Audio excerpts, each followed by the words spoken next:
Rahui Katanei. Kia ora, Mr. Speaker. Tēnā koutou katoa. I rise on behalf of the Māori Party to join with the other parties of this House to express our support for the miners, their whānau and the wider community of Te Taipōtini at this time. The west coast of the South Island has a unique character that is written in the lives of every coaster.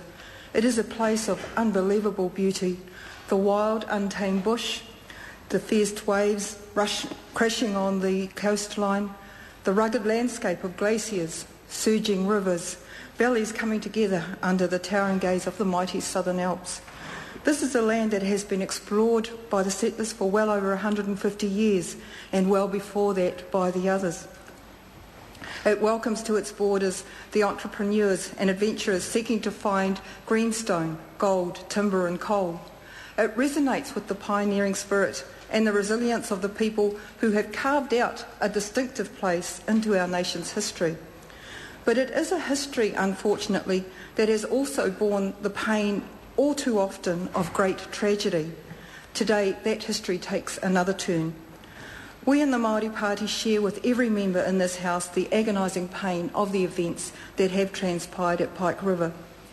In the last few days I have travelled to Greymouth and have felt the unspeakable sorrow that is etched in the faces of every single person, be they official, miner, rescue team, agencies, whānau. As others have said, this is an extremely close-knit community, a community that places great value on their relationships with each other. Once a coaster, always a coaster. It is a community that has held hope high while also bearing the heaviness of a history that has led them to fear the worst.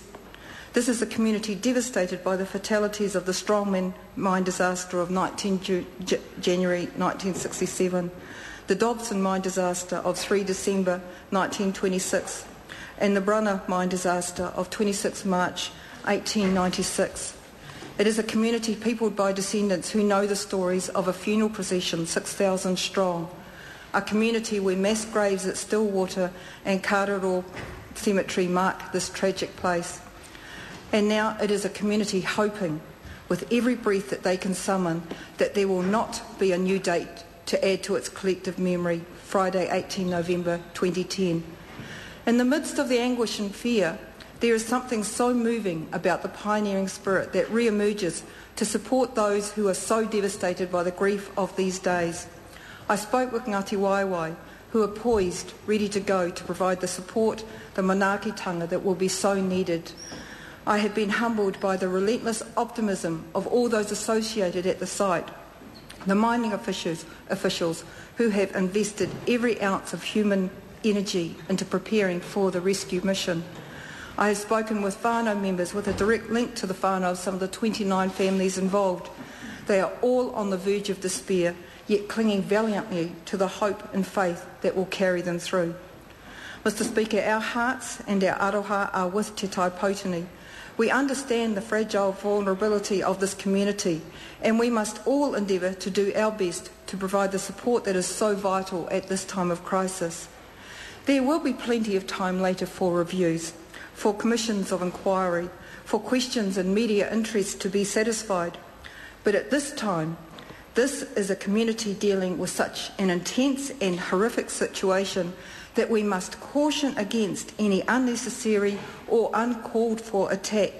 The community, just like the mine itself, is on the tip of explosion point. The last thing that any of us would want would be for the volatility of this situation to be provoked. There are people who are right on the edge, and if I could leave one thought for us all, is that we must apply ourselves to the greatest challenge of this time to express our compassion, our love and our unconditional support to help them all walk through the difficult days ahead. Mā te atua, koutou e manaaki, e te aki, i te wā katoa.